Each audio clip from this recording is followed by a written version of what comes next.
ba ba ba ba ba ba ba ba ba ba. Welcome to A Star to Steer Her By, a Star Trek podcast once again. Oh, Thank good Christ. And today we are shaking sand out of my underpants. In case you didn't get it from our new theme song, which I hope is now going to be edited into every episode. This week we will be talking about the first episode of Star Trek Voyager. Whee! Into the Future. That's Into the not this Delta actual Quadrant. subtitle Actually, of the show, but we've now gone backwards a little, actually. that's true. Into the relatively recent past. Back to the Future. We're talking about Star Trek Voyager. Finally, it's the moment you've been waiting for. We finally got done with those schlubby Star Trek shows. Next Generation. Oh, no, you meant Trek, okay. Deep Space Nine. Oh, my ass! Original series. What are we doing? Animated series was all right.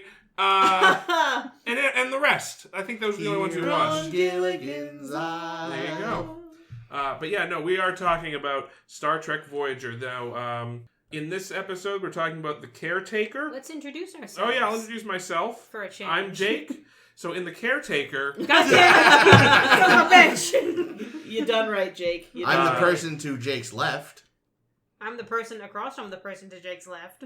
And I am the person who gets to just stare into Jake's beautiful eyes. I'm right across from him. Stare into his beautiful beard.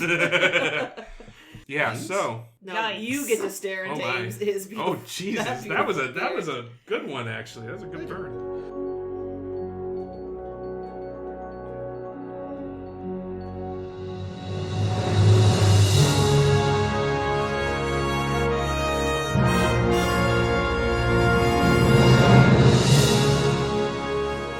Okay, so in the Caretaker, we are introduced to our Intrepid crew of the Intrepid class, Oh, that was the joke. USS Voyager.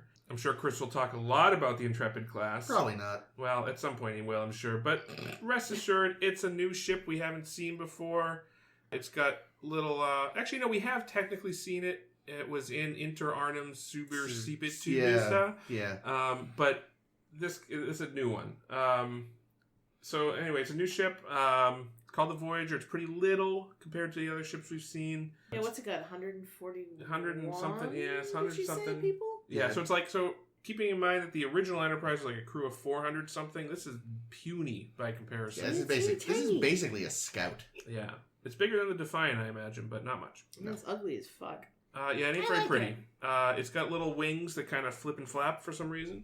It's not really explained in the show, I don't think. It helps them with warp. Oh, I know that, but I learned that this morning in my book. Yeah, I don't know if that's ever. I don't think they ever make it explicit in the show, but yeah, it's also that they do make explicit in the show is that it now has bioneural gel packs as its computer circuitry or something. Yeah, they replaced some of the circuits with bio-something filled sacks that can more readily understand the needs of... I don't know, just little brain bits everywhere. It basically sounds disgusting. Works closer to an organic brain than a computer process. So that's cool. That's not a fucking plus. Why is that a plus? All right, Why not? but anyway, just doing the Yeah, quick, sorry, let me do the synopsis though, because I haven't actually done that I'm part sorry. yet. What warp can it reach? 9 Oh, point geez. something. It's very fast, sustained warp over 9, which is pretty good. Yeah. Well, it's because it's so teeny tiny. Yeah, I guess so. It's because of those flappy nacelles. the flappy Thank wings. you very much. So the episode opens in dramatic fashion as we have a crew of Maquis. We've heard of them. We've heard of them before, but these are Maquis that we haven't met before. We have Chakotay. We have Bilana Torres. We have Tuvok, who, wink wink, is not actually a Maquis. He's just faking it. And those are the ones we really see. There might have been some other people in the background, but those are the main ones that we care about. There's like a dude with a vest we see at one point. Yeah, So- those Maquis are always wearing vests. What's up with that? Chipotle, Belladonna, and Tupac Shakur. I got it. That's right. I'm in. So we're trying to outrun a Cardassian patrol by our old friend Yvette. Love him. And they chase him into the Badlands, and then something bad happens in the Badlands as Like it it says on the happens. tin. Yeah. And they get attacked by some kind of wave of energy, and then we cut over to to our new captain, Captain Catherine Janeway, Kate Mulgrew, playing Catherine Janeway. Who's fine with Captain and Ma'am, but really doesn't like Sir? No, sir. I wouldn't like Sir. I'm with her. I actually had a little... Mr. Savick didn't mind being Mr. Savick. Didn't they say Mr. Savick? They did. It was sort of...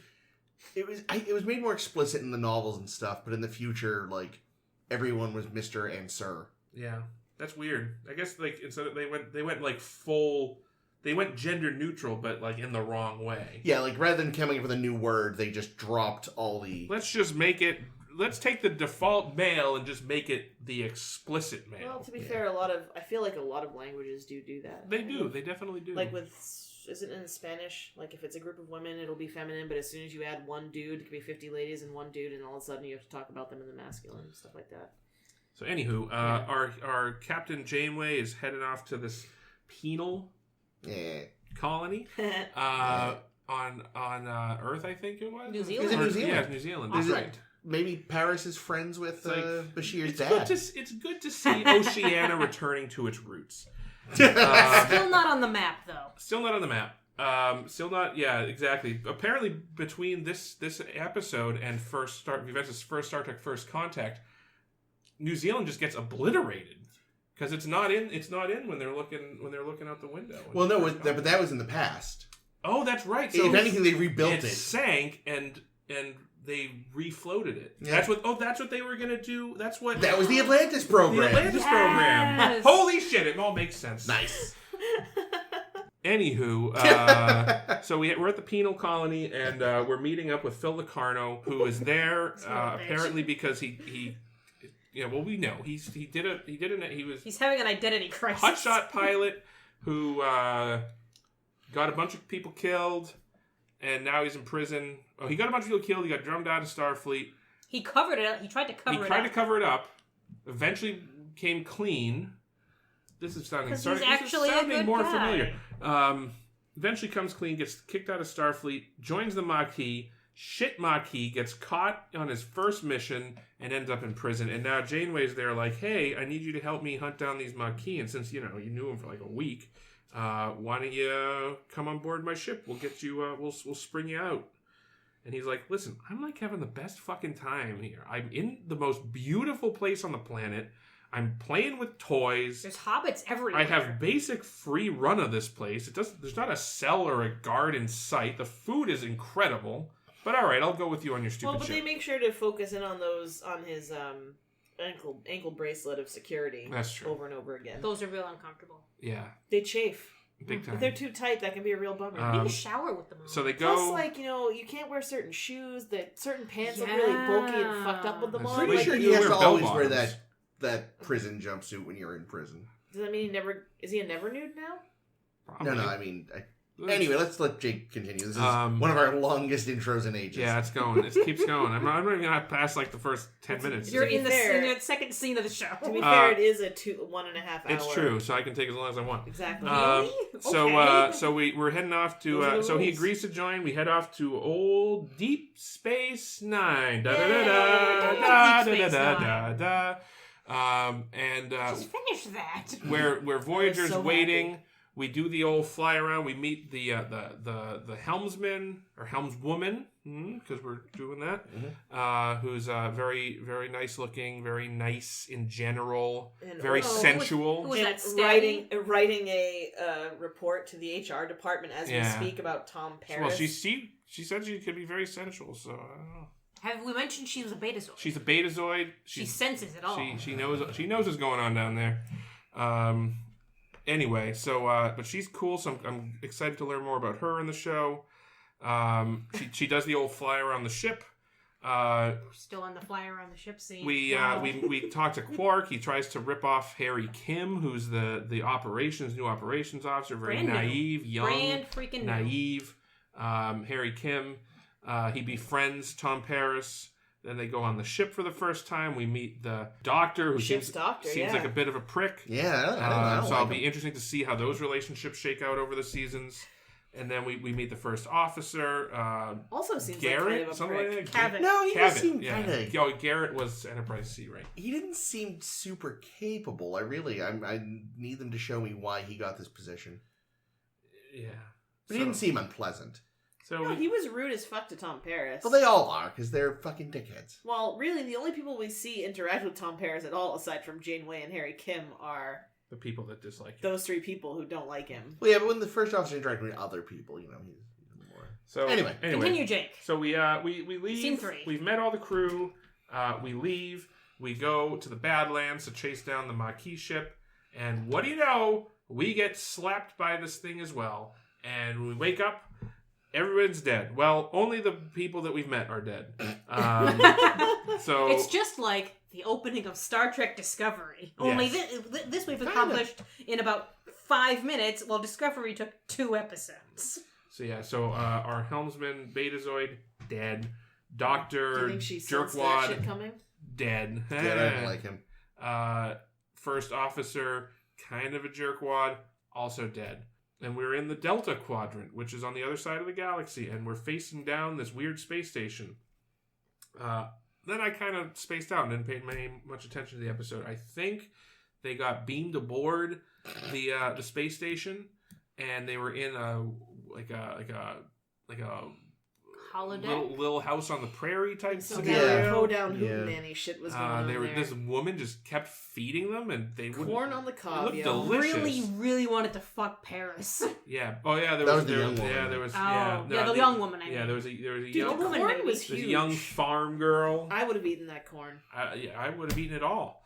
There were cookies. There were delicious cookies, Oh, I missed the lemonade, cookies. Oh yeah, the lemonade. Yeah. a banjo No man, running on the a lemonade. manjo That's band, great. and it's a great, So, but turns out that what we find out is that no, this is some alien shit. And then Harry gets kidnapped, and also B'Elanna. Oh, by the way, we did find the Maquis. They were like in some kind of a weird Best fucking synopsis thing. ever, Jake. everyone gets beamed back to their ships, but then we find out that Harry Kim has been kidnapped, and so is B'Elanna. Oh, So you skipped the bed scene.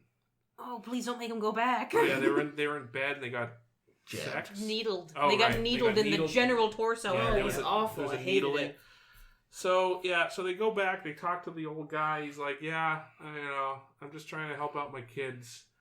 We're running out of time. We're You running have out to of time. leave. You got to get out of here. White Rabbit? I could send you back, but I'm too tired. So call me later." And then they're like, the space station keeps sending these beams of energy over to some rando planet. Let's check that out.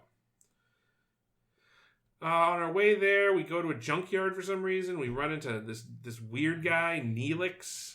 So he's like, "I know everything about this aerospace. I'll help you out." And they're like, "All right, weird guy, come on board." And then they go to the planet, and he's like, "Oh, we'll talk to these Kazon guys. They love water. Fucking love the shit. And there's barely any of it anywhere, apparently, in space. So if we beam down, we'll trade them water, and they'll teach us how to talk to the inhabitants of this planet, who are probably holding your people, the Ocampans." So they do that. Turns out these Kazon, not great hair, Better than the Ocampa's hair. Everyone's got shitty hair. They're kind of dicks, so they give them the water, and then they're like, I don't remember what happened actually. Well, at that point, Neelix went crazy and held one of them hostage. yeah, he stole somebody's phaser. You see that happen? He took didn't he take Chuck Cunningham's phaser, yeah. Yeah, he did some. What? The guy playing the lead Kazon was the man who played Chuck Cunningham. Oh, I thought he took What the fuck is Janeway's. I thought he took Is Janeway's. that from phaser. James Bond? No, From Batman. No, it's from Happy Days. Chuck Cunningham was Richie's older brother who was written out of the show at the end of the first season. They said he went to college. Never mentioned again. Perfect. Good. Never for will be him. again in this episode either. I don't know. So there's another. They have like this Ocampa that they're keeping prisoner, sorta, maybe, I don't know. And Well, they're definitely beating the shit out of her. oh at the yeah, very she's not least. having a great time.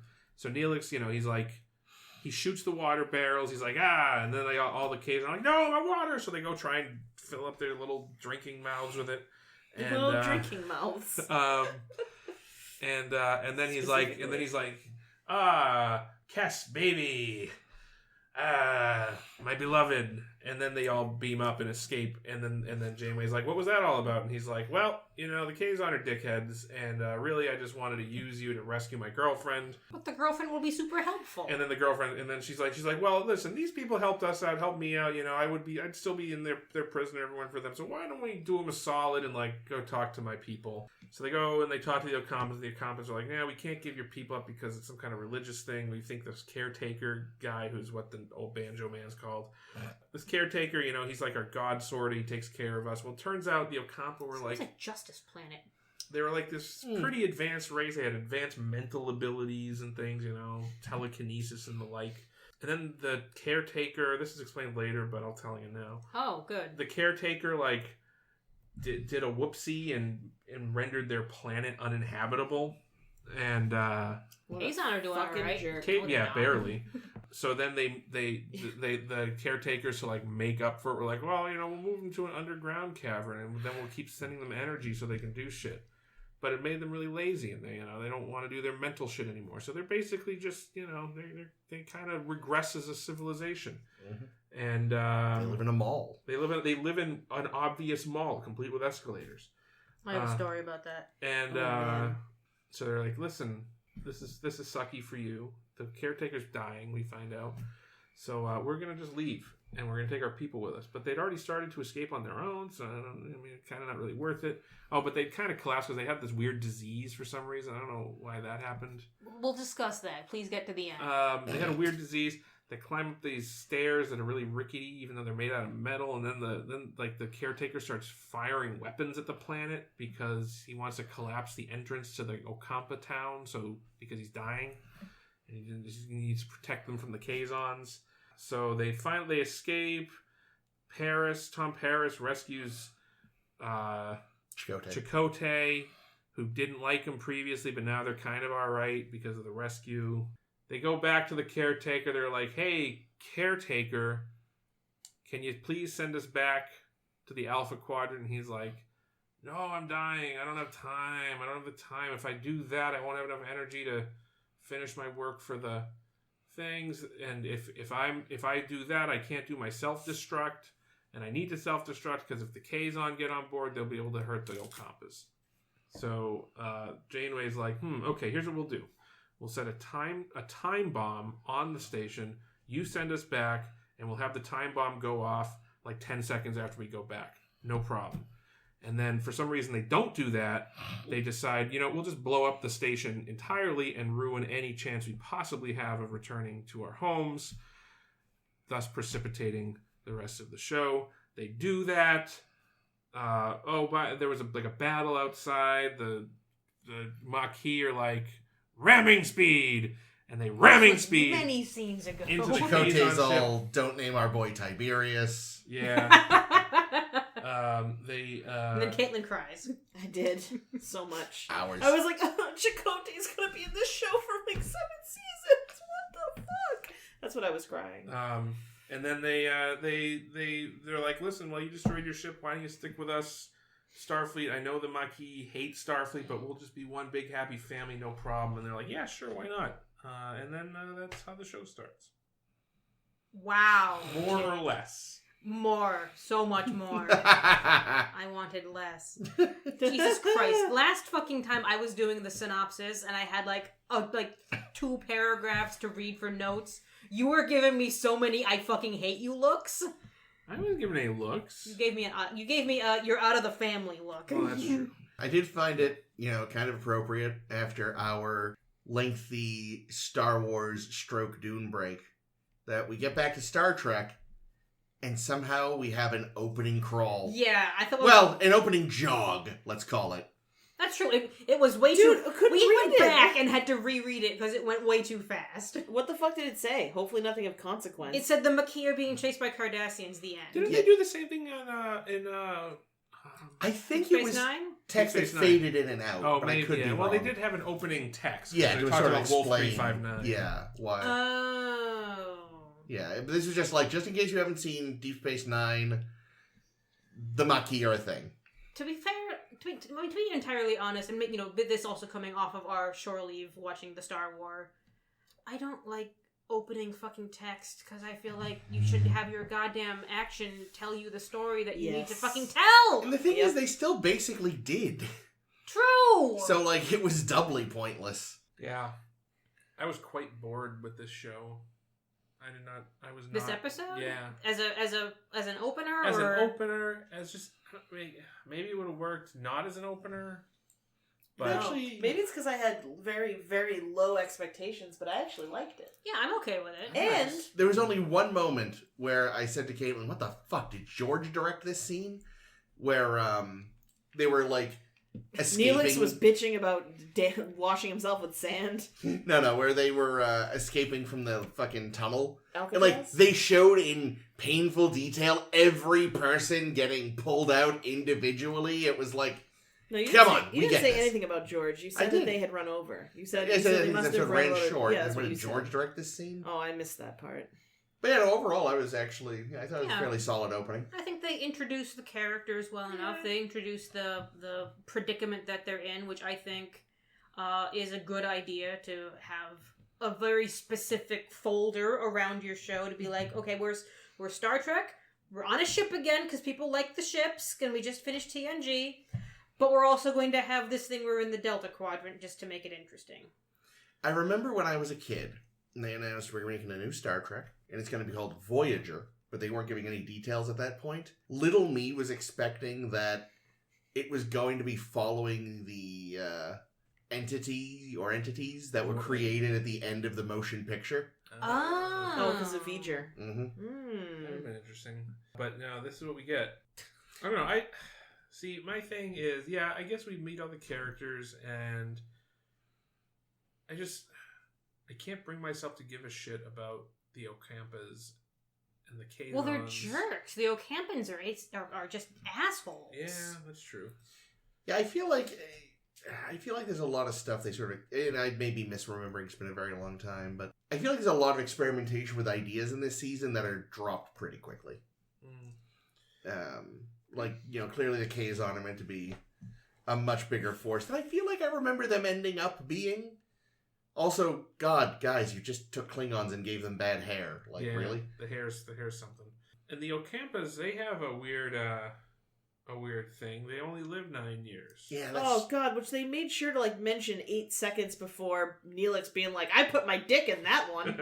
What? I mean, She's mature.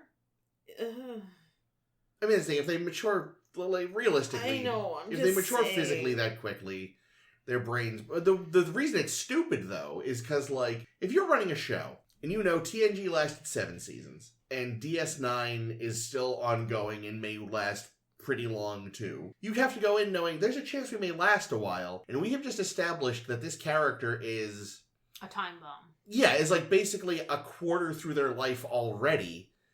And, like, are we actually gonna, like, deal with age makeup? What happens when she's supposed to be dead in the end of the show? Like, that... Oh, come on. Like, they've never magicked away any of No, the I dumb know, but it's bullshit like they you're... said. Come on. Why even set yourself up for something? Like, make it that they only live to 20 or something, you know? Like, I make don't know. I think it opens up an option that you know something's going to have to happen with her soon.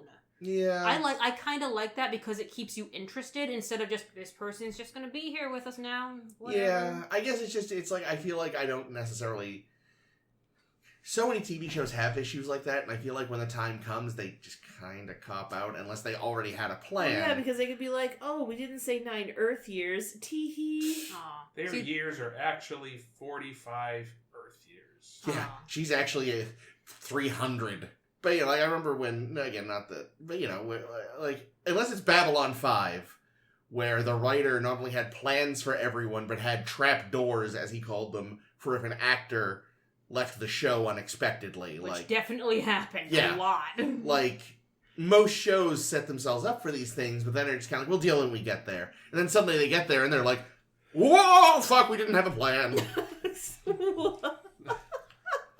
I'll say this. When we get there, I do like what they do with more of Kess. I barely remember anymore. Yeah, sometimes like, you know what? We need bigger tits. And that's why we'll replace this character. Spoilers, Jake. Spoilers. I don't like their ears. Their ears are very Yeah, unsettling. They've got Creepy multiple ears. clitori on them. Several clitori. Yeah, kind of creepy ears. Awful wig. Oh my Just god, yes, real her bad. hair was terrible. Okay, so that was a wig. Oh, I was like, that's gotta be a wig, right? there's no way it's not. In fact, I feel like most things are wigs or something because True. here's the long story that I'm gonna lead into now, just because why not? Because it was most of my notes. Because holy fucking shit, Memory Alpha goes into literally every detail about the making of this show. So long. Like it would be like lists of the casting calls for a day of filming and what got done each and every day until I'm like, oh my god, my brain is bleeding out my ears. But regarding hair, there's actually an interesting story. So we cast Kate Mulgrew. Eventually, we'll go back to that other story in a minute, though. But we cast Kate Mulgrew. She's here. She's doing the thing. We have some scenes we're filming with her, and her hair's down because we let her have her hair down. Because after days and days of like working with makeup and costumes, they decided Janeway wears her hair down. A couple of days of filming with this, somebody is checking the tapes and says, I don't know, Kate Mulgrew's hair is kind of thinner so that when it's down, you can kind of see light through it, and that doesn't look very captainly. To which I say, fuck you fucking forever. They tried wigs, but they couldn't really stay on her head well enough. They'd pop off, and then you'd lose like a half an hour putting a wig back on her, which sucks. Like, I feel so bad for Gates, knowing she was wearing a wig most of TNG, which is really, Mind-boggling. Yeah, it's cruel almost to the actor to make her wear a wig. So they finally decide, okay, we're gonna put her hair up in this bun. It'll be a really nice bun. But oh no, we already filmed a bunch of scenes with the hair down. We're gonna have to refilm them because characters never change their hair for a day, especially women actors with long hair. They would never have a different hairstyle ever in their fucking lives. And oh no, we had rented out the fucking Los Angeles Convention Center for the Ocampa City, which looked like a fucking mall. Yep. We're gonna have to, like, get them again and throw a whole shit ton of money at this so that we can go back to the LA Mall. And they had to film that, like, they did most of their filming in, like, October-ish. They couldn't get the mall again until December. So they're in the middle of filming other episodes when they finally have time to go back to the mall to film those scenes because Janeway needed to have a different hairstyle. This is dumb. So Just film a scene of her, like, tripping and her, hair tie pops off. oh, that's what happened when they got Yeah. attacked by the That's array. basically what they fucking did. And they showed her put her hair back up. It took 2 fucking seconds. This I'm is just so somehow Rick angry on Berman's her. fault. I'm angry on her behalf. Well, speaking of angry on her behalf, can I bring up what I hate so much? The LA Convention Center. Her chair. Oh no. Not the chair, man. Yes, the What's chair, wrong with 'cause What's wrong goddamn with it. the chair? Chris likes an elevated chair. Here's the thing. On the one hand, it makes sense. It's Starfleet. They're all very egalitarian, hold hands, kumbaya, zippy-doo-dah-day. So, sure, you're going to have these, like, 2 little chairs. Like, yeah, we're kind of like co-commanders, like in the Orville. Yeah, there you go. Which, like, again, technically makes sense. But up until this point, the captain has always been very distinct. Like, even in TNG, where he's got, like, the flanking chairs, little benches, like, it's plain there's someone in the middle, slightly bigger. They are distinctly in charge. I find it a little suspect that Star Trek decides to pull this co-captain bullshit with their first female captain. They didn't necessarily have a female cast yet. They didn't have it gendered for a while. Really? So they already had the bridge designed that way? That I don't know. I'd like to find out the timeline on that because I don't trust Rick Berman. I do know that and we'll get back to this, when they had to recast the captain and they eventually brought in Kate Mulgrew, they were also specifically looking for male actors for the captain role. Well, they definitely had the set by then. Yeah. But, so I don't know. It just still does seem kind of bullshit that she is the first captain without a proper chair. Hey, listen. International Women's Day falls on the day when we all jump ahead. So women only get 23 hours in their day. So, That's great. big fucking surprise. There. What about Galactic Women's Day? I'm not sure about that. The rest of the galaxy hasn't invited us to that yet. But yeah, since you mentioned at the beginning, to be honest, other than that, I have very little opinion on this ship. I don't hate it. I don't love it. It's just there. I think it's alright. I think that, I like the arrowhead design. It's kind of cool. I do like that they correct the fucking most ridiculous design flaw that has plagued Starfleet ships for centuries, which is that they have a fucking neck that can easily be severed, and which, there's a movie which we haven't watched yet where they do sever the neck, and it's a big problem. But yeah, I remember reading about it. I hear it was the person who designed the Intrepid class, the person who designed the Sovereign, but they were like... Oh yeah, Sovereign doesn't have a neck. They were like, the first thing they target is the neck. Get rid of it. Yeah, so they get rid of the neck, which is nice. I don't think it's a bad-looking ship. What's weird is it got 2 deflector dishes, huh? What's up with that? It's got the one in the normal spot, and then a second one on the front of the saucer. So do more deflecting. Double deflection. And it doesn't look like it can do saucer separation. Yeah, it's never brought up. No, but it certainly doesn't look like... There's no obvious, There's no neck. Well, there's no families to have to save, because families on your ship is a bad idea. Yeah.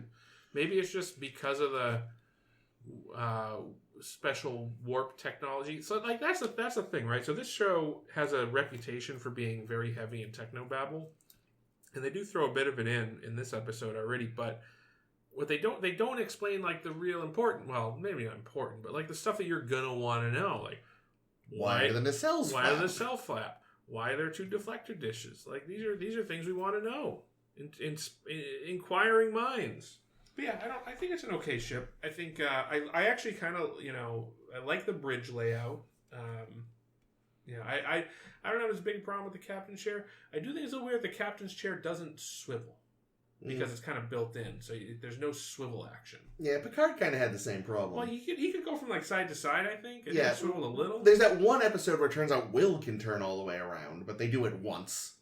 Yeah, but but all the other captain's chair, Cisco would just be sitting there doing loops, around the bridge, swing around, talk to Eddington, swing around, talk to somebody else. Kirk obviously liked to swing, as we know. But yeah, Janeway, she's got none. She can't swivel. Now, you said the cells has something to do with warp, right? Yes, that's all I can tell you. Okay. Yeah. They tuck in, so they tuck in to go to warp is I think the idea. I literally read this morning. I was like, oh, neat, a thing that I don't care that much about. Yeah, they show that. Apparently, Jake does though. They show that in the opening when it goes to warp. I want to say I thought I heard it had something to do with correcting for the flaw that was causing warp engines to rip space to pieces. I think I might have said that. Okay.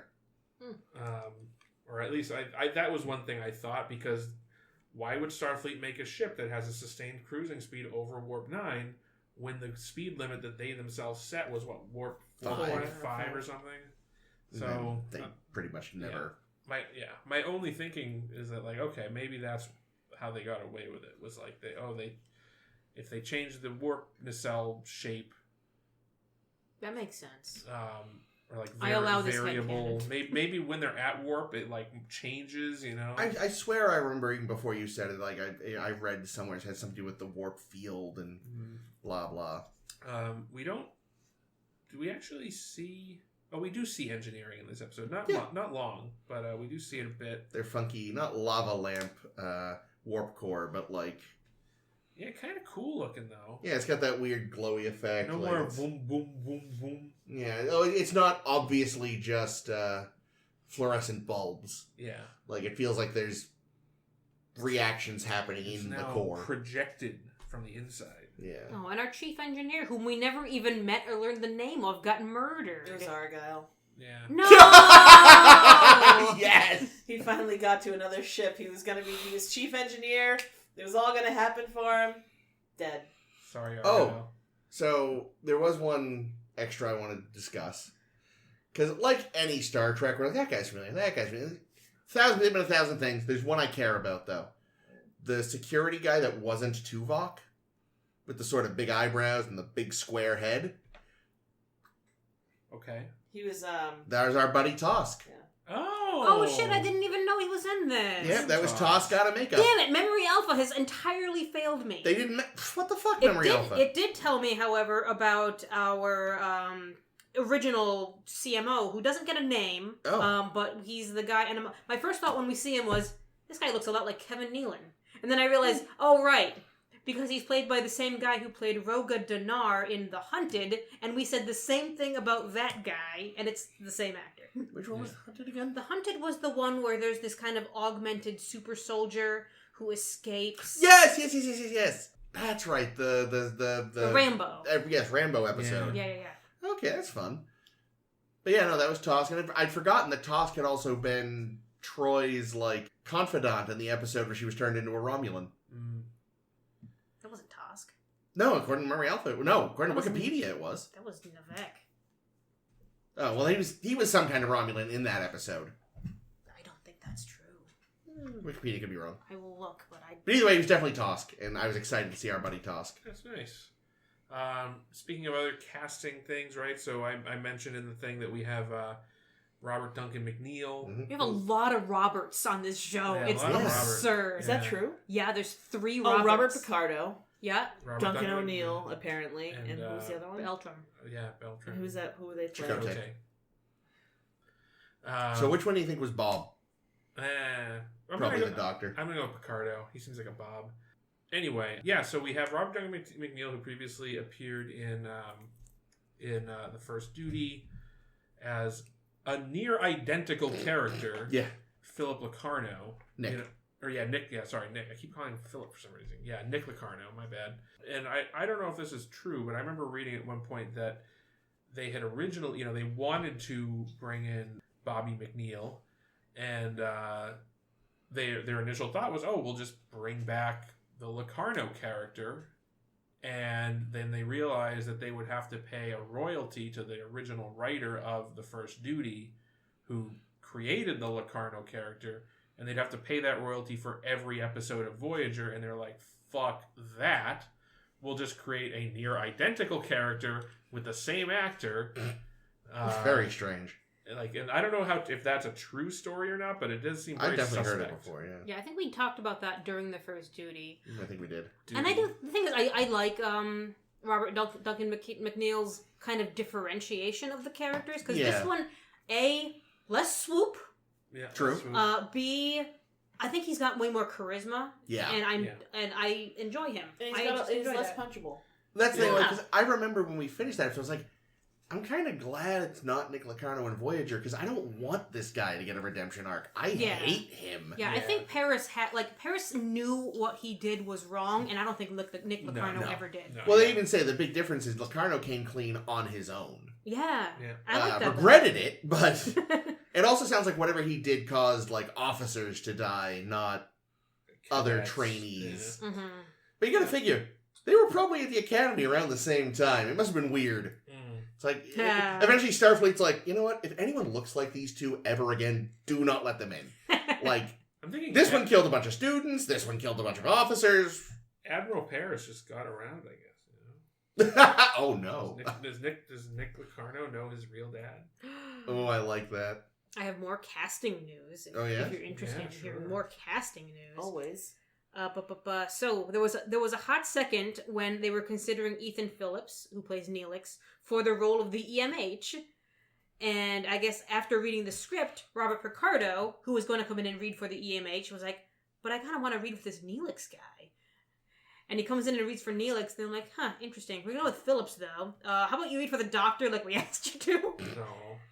It's funny, because we're out of makeup, Ethan Phillips is similar, sort of a Normal looking dude. middle-aged guy he's got the same kind of male pattern baldness thing. They really wanted the EMH to be have that look, apparently. Mm. Now I gotta look him up. What's his name? Ethan Phillips. Yeah, Oh, maybe that's why you kept calling him Philip Locarno. Oh yeah, I had Philip on the Maybe. brain. That's interesting. Yeah. We also have so Tuvok is. Let me see. Caitlin found a photo of Ethan Phillips and someone cosplaying as Neelix. I mean, he did a good job on the makeup. Yeah, the makeup's great. Like, it's not... Cause sometimes, yeah, but... Because sometimes you see cosplayers do makeup, and it's like, yeah. Like, that's, like, decent makeup. He's just like... And yet there's still something really fucking laughable about it. I mean, it's because the guy's like 4 times the size of Ethan Phillips in When both you first- height and girth. When you first pulled that up, I thought he was standing by a cardboard cutout of himself. I thought That it was was like a just a bad little wax off. figure. Like Ethan Phillips Yeah. is probably fairly diminutive, or that guy is actually like 8 feet tall. Yeah. Anyway, so we also get another familiar face. Yep. Tim Russ, Yay! who we've seen a couple of times now because we saw him The in Die Hard episode. He was in the Die Hard episode. He was a background in Generations. That's right. On the Enterprise B. We saw Mirror Tuvok in a DS9 episode. Oh, that's right. Yeah, we did. We saw actual Mirror Tuvok. And then there was that Trill episode where what's his nut captured Jadzia to take her symbiote. And He was a Klingon, wasn't one he? of the Klingons. Oh, that's right. Yeah, I forgot. I just wanted to make a quick update. Ethan Phillips is 5'4". He's shorter than me. Really? Wow. He does not seem that short. This is a short cast. Apparently. Also, I'm sure the fucking pompadour adds like 3 inches. yeah. At least. Kate Mulgrew is 5'5". I thought she'd be way shorter because Yeah, when she was walking with Paris, I was like, she's my height. Yeah. No, Duncan McNeil does appear to be a fucking beanpole, so... Oh, maybe. So we got Tim Russ. Yeah, Tim Russ, who's, this is his... 80th Star Trek appearance. Yeah, he's been in a lot of Star Trek, so it's good that But finally a regular. Finally makes it into the regular rotation. Which is I'm sure the nascent internet was really chill about our first Black Vulcan. It's extra funny because the original, the Bible for the show was like, Tuvok is going to be a 160-year-old Vulcan. He's going to be like the grandpa. He has grandkids back home. And everyone's going to treat him like the wise old man. He's going to appear like a 60-year-old human. And then they cast Tim Russ. And they're like, well, fuck all that. But we like Tim Russ. Yeah, no, I mean, he's good. And we mentioned Beltran, who... Beltran's fine. Yeah. Chakotay isn't. No. Chakotay's a problem. The fucking bit when Paris God. is rescued him and he's like, can't you people turn into a bird and fly out of here? I'm like, what the fuck is this? Isn't it an old Indian tradition that your life belongs to me now, or whatever the Wrong fuck? tribe. Oh, God. Icky. I bet we can expect a lot of that, question mark. Yeah, unfortunately, like, if we bring up every time the show is horrible about Native American stuff, it's all we would talk about. Short version, their Native American consultant wasn't actually Native American. Yeah, was he an Italian guy that played Native American? He was Jewish, I think, is what I looked up. And yeah, he the worst part is he'd been outed by then, but like Berman had worked with him before and refused to believe the allegations or something. No, Rick Berman, just on the wrong side of I history mean, every chance he gets. You don't need a Native American consultant to be like, to tell you that, yeah, by the 24th century, we probably won't be calling them Indians. Yeah, well, that's... And we probably won't be thinking that they can turn into birds or making jokes about turning what you into do is, birds. It's not that they care. You just have a consultant so you can make those jokes and then go, but we have a consultant. What, they said it was fine. It's the TV version of I Have a Black Friend. Consultant was down with it. Because I could definitely see the Paris character being a little like, racist. I gotta say something light to keep his hopes up. What do I say? And yeah. I think it sounds like something that would come out of Paris's mouth. The fact that he needed to say... He made the joke like twice or 3 times. Yeah, which was it came up a lot. A little off. He was like, wow, you're not laughing. Maybe I just keep making the same joke. Hey, Chakotay, how are you doing? I hate it. And the life debt thing just kept coming up. It's like, Yeah, Chakotay says he owes you a life debt, so I guess that's happening. And I, of course, says Kate Mulgrew, as the result of, American public schooling, know nothing about Native American cultures. I don't know if there is actually any culture that does do the life debt thing, but either way, stop bringing it up. Wookiees do. Yes. I've heard that.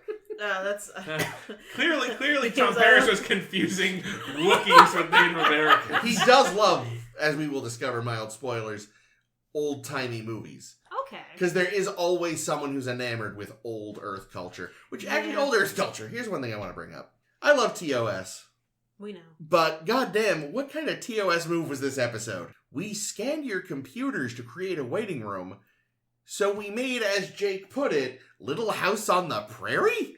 What the fuck? Like, why did they think this is what they want? Something from the 19th... Like, what's his nuts? Your favorite? The harpsichord. Gothos? Yeah, Squire Gothos. Good God. You got that out of that. Everything that he had was out of date because he was using, like, a light speed telescope that was centuries behind. Okay, Caretaker is busy dying a lot, so he didn't put a lot of thought into this because he's busy. But that's what I mean. You think he'd just be like, what's things like right now for these people? He had to, like, dig a little. Like, Maybe somebody had just watched a rerun of The Waltons. There you go. You don't know. Banjo Man. yeah. It's yet another, like, there were a ton of shooting on location this episode. Mm. It was yet another location they needed. Like, this was a very expensive episode. It kind of, yeah, it looks it. Yeah. Yeah, I'm still okay. I just must have not been paying enough attention. So, Apparently not. Although you did give us the entire episode in synopsis. Well, so why did the Caretaker kidnap the crew and put them on those beds? Yeah, you're right. I don't feel like was trying to find a way to procreate. Oh, that's right. He wanted to put a baby into Harry Kim. Well, it was vague what his plan was, if he was gonna, like, somehow... Yeah. See, I would have liked it better if the reason why he had done it was so that he would teach the other people how to, like, have to solve medical problems. Mm. Like, I've been taking really good care of you. I'm going to give these people space pox, and you have to figure it out, and then you'll be able to do things on your own again. Yeah, no, his plan was to make a new him, a new jelly man. Bang a baby into Harry Kim. Why have a simulation holodeck at all in that scenario? So that they don't mind it, but then they figured out the ruse too quick. But why not just beam them over, make them unconscious, and that's true. put the baby batter in? I mean, then we don't have an episode. Well, it's one sure. of those. Well, we don't have a banjo anyway. Play me a song in a banjo man. Yeah, kind of curious. You know, I mean, I guess the Caretaker doesn't seem to know what the hell's going on. So. Him and his people were really bad explorers. They're a good example why you need a prime directive. Maybe that's where Tom Paris heard all of his good Indian jokes. Maybe he was hanging out with the Caretaker. He was like, let me tell you some things about the Native Americans. Yeah, Who? there you go. It was kind of funny, though, I'll admit, when everyone kind of beamed in with a pitchfork at them. That was great. So, I did love. If it was just for that, then okay, fine. Old woman with pitchfork is my new favorite character. Fair. I bring you cookies one moment, and then I pitchfork you. Don't forget about the corn. And corn. Yeah, And that was a lemonade. big old plate of corn too. I give you a love corn 7.6 jab. You ever have like I don't know. You ever had like the I think it's like a Mexican corn where they put like Elote? stuff on it. It's like corn on the cob. If they don't overdo, Like- the with, sauce like- has like kind of a mayo thing. If they Isn't it overdo the called mayo, it can elote? be. I don't think know so. what it's called. I just know it's delicious. And Yeah, it's like mayonnaise and like paprika. Yeah. If they get the balance right, it's brilliant. See, now I want to know who ate the cookies, because that woman made a lot of fucking Well, they were cookies. just hologram cookies. They probably didn't taste well. They probably just Well, because my guess is Paris ate all the cookies. Probably. Paris wanted to eat something. I was though. gonna say, is Ooh. cookies what you're calling the young lady who showed them the barn? Yes. I like that the computer worked out. All right, he's not going to give a shit about food, but we can distract him with a lady. Harry Kim is just too fucking junior Starfleet cadet. He's too focused. He's too like. Ready Yeah, to so go. they definitely didn't pick her up from him because he's never been with a lady. You know what scene they just totally skipped over in this episode and didn't do? Was the fucking torpedo funerals. There's there's at least 4 dead crew people, right? They're still in the middle of a crisis. Yeah, but You put it at the end? By the end of the episode, No, by the end we want everyone to be happy and family. the ship's like fully repaired. Everyone's hanging out. It's all great. Don't talk about the dead bodies. We need them for meat. I was going to say that's why that's Yeah, the Neelix thing. is They're like, like, "Oh, you throwing that out? I'm the new cook, don't you know?" Oh no! And it becomes it becomes Sweeney Todd. Oh, I would love that. I want Neelix to be a crazy human pie making person. Yeah, Neelix is interesting. He's a little sinister. There's something not quite right. Yeah, he's dating a child. Well, She's I not a don't child. care if she's mature. She's 3 years old. She's not. Okay, but- Are you cool with an adult fucking baby Yoda because he's 50? No, Why not? because he's a baby. Well, she's an adult. That's the only reason It's Gideon wanted different him. names. Baby is right in his name. Name is Grogu. His name is true. The truth. Grogu. Someday he will be adult Grogu. Although I do have a confession, which is Yeah, I but liked it does. Neelix almost immediately, and I was so angry. I was like, God damn it, he's charming. Fuck! I've read some very interesting perspectives on Neelix, and I think one thing I heard someone on like shitposting or somewhere say was people who don't like Neelix are the people who see themselves in Neelix too much because they're awkward nerds, and Neelix is an awkward guy.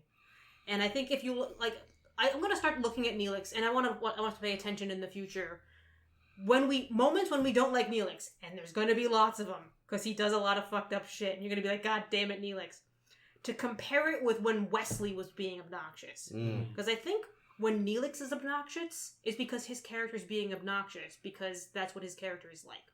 When Wesley is obnoxious, it's because his character didn't belong in this episode, and the writers are hacks. Well, so Neelix, yeah, but I don't know, the characterization I get from him in this episode is Okana-ish. Like roguish, but not hot. Right. Well, like he's, I don't know, like he's gonna scam them. Well, the thing is, I was Okona... kind of waiting for that. Well, he kind of did. He kind of did scam them. He yeah. tricked them into going down to the planet so he could rescue his girlfriend. Well, the thing is, Okona, like, with Okona, what they do is they play on your perception that he's gonna be scammy, but he actually isn't. He's actually got a heart of gold. So really what you're getting with Neelix is more like, frankly, Han Solo. Like, he actually is a con man and schemer and whatever else. I do actually kind of like, so we see, and I know we've gone off on his outfits before, and how he could wear literally the same thing Quark does and look like a fool, while Quark looks like the hottest stud. But I found it very interesting when he gets out of his bath. He's like, I can make clothes in your replicator, right? And he just goes and makes whatever the fuck he wants, and that seems right. And what he chose was, as Chris put it, a couch. I wonder if he sees colors on a different light spectrum. Like a mantis shrimp. Oh, maybe. That would be kind of a funny, like, thing. That's my new headcanon. He's got this incredibly vibrant suit on, and it's just sort of plaid beige. Doctor, he's pretty cool. Oh yeah, he does a lot with a little this episode, and I'm already about him. Yeah, oh god, that's the one thing I remember is he is one of the best Trek characters ever, full stop. I mean, he, like, so far, like, yes, he gets to that point. I think at this point, he's still, you recall we met his creator. Yeah. His creator was such a And grosso. he seems very similar in a lot of ways, at least in, like, the cantankerousness. He's a bit prickly. Yeah, he's constantly annoyed that people leave sickbay without turning him off. You're fair.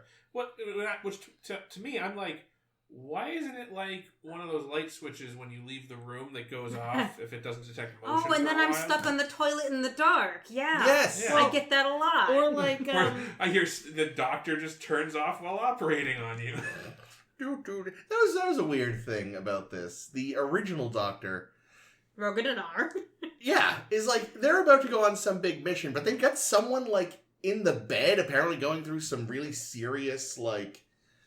What had they been doing that this happened, and why weren't they leaving that person on DS9? Julian could have taken care of him. Bashir was busy fucking some woman. And Garrick. Yes. But yeah, REMH, it's already good time. Tricorder. medical tricorder. Yeah. It's so good. He adds so much nuance to, like, the simplest lines like that. So I'm I was so actually, into it. I was thinking about him today, and I'm like, man, it's As funny. well you should. It's, it's again another example, and of course he predates Vic, obviously, but a self-aware holographic program. And then I was thinking, is Dr. Zimmerman secretly Teddy? Who? Freddy? The guy that made Vic. Milo. No. Felix. Felix! There you go. A cat name. I knew it was a cat name. Just like Like- Teddy, what the fuck? I'm like, what does Bob's Burgers have to do with this? Like, that's his side thing. He makes these really elaborate AIs to sell to people who use money. Literally, to remember Felix's name, I just picture the cat. Hey, whatever works. But I kind of I am now in love with the idea that Zimmerman also made Vic. Oh, fuck Zimmerman then. Because again, self-aware AI. That's the thing. That's the weird thing. They always talk about how unique Data is, and he is. But like, Vic's an AI. Well, the EMH is an AI. I don't think Data is unique because he's an AI. I think it's because he has the positronic brain. Right, but it's like, guys, clearly no one else can crack this thing. Just use whatever tech you're using for your holograms and make a brain out of that. Unless the thing is they have access to a whole ship's computer, and that's kind of what it is. Maybe it can't be like... They have to have really great Wi-Fi. Yeah. Your EMH works as far as your Wi-Fi signal. Sometimes you're going to come up with Bluetooth. Yeah, I'm looking forward to seeing more of him because I remember him fondly. I think you're going to continue. Yeah, there's a lot. I mean, at least especially as we get farther into the series, and the writers decide, you know what? Fuck the other characters. This is the Janeway 7 of 9 and Doctor show. I'm behind this show. They give him a lot of good episodes. It's funny that watching this now, like, again, last time I saw this, I was a teenager probably. Aside from random episode watchings here and there over the years. Garrett Wang is so fucking young in this. Like, to look at him now, I'm fucking in my late 30s. I was like, oh my god, he is a baby. This was like Garrett Wang? Harry Kim. Oh yeah, he's a baby. He's this so is like young. And he's so cute. I love when his hair was messed up when they were in the He's very 90s hospital with thing. the hair. He was just so cute. I was like, I just want to tussle it. Yeah, it's so funny because he's also like, this is a super new thing for him. This is his first show. Really, wow. like he comes in, he's like, okay, I'm super new. Oh, good. All of the first scenes I'm going to be doing are with people who know what they're doing. And then they lost their Janeway, and they had to do all the scenes without Janeway, and they had to do basically all the Harry Kim scenes first because that's the way it was going to work out. And Garrett Wang is like, I'm very stressed out. Really, it probably just helped his performance of stressed out new ensign. He was unintentionally method. Let's talk about the Janeway story. Yeah, oh boy. Because oh boy. Well, her dog is pregnant. I wanted those puppies, though. I wanted to see puppies. It's also interesting because I entirely forgot in the rest of the series that Janeway had a significant other back at home. Is he? I thought it was her husband, but are they just dating or? I don't think partners? they're married. I don't think they're married. Okay, I couldn't remember. Well, it certainly didn't seem to be cohabitating because she needed him to go pick up the dog. Well, because she's out in space. Well, no, I think the dog was at her house. And he wanted to take the dog to his I don't house. think she forgot to pick the dog up from puppy daycare and was like, oh no, I'm leaving. Can you get the dog? I think it was like, the dog's in my house. Please take it. Oh my god. Future puppy daycare would just be a little holosuite for puppies. Probably, yeah. It's probably the best. Sounds I want to go to there. Just beam the dog shit Well, you out. actually wouldn't even need it. You would just have a hollow deck or whatever in your own little hollow suite in your own house. That's expensive. Plus, you want people There's to no pump their money. head in. Like, hey. You don't need people. You've got Moriarty. Yes, Moriarty as the dog The walker. EMH, emergency. What? I got nothing. I don't know. I'm just trying to picture an episode of a classic holodeck malfunction, but it's the kennel, so the dogs have to save the day. That's going to be an episode of Lower Decks. Or Prodigy. Be a good episode of Prodigy. Probably lower. I was going to say probably Lower Decks because... They love their references. All right, you were about to tell us about Yes. Janeway. I was going to tell you about Janeway. I was going to talk about the long story on Memory Alpha that I'm going to condense as much as I can about... I'm going to hopefully pronounce this remotely correctly because it's very French. I believe in you. Geneviève Bujold. Who is Geneviève? I think isn't it Genevieve? It's Genevieve, but she's French. Yeah, it's not pronounced like more Genevieve. French. Make it more French. It's pronounced Frenchy or... Ho ho ho. Genevieve. Well, she's French-Canadian, right? She's not French, right? Yeah, French-Canadian. Originally Captain Nicole Janeway at her insistence because Nicole was her birth name.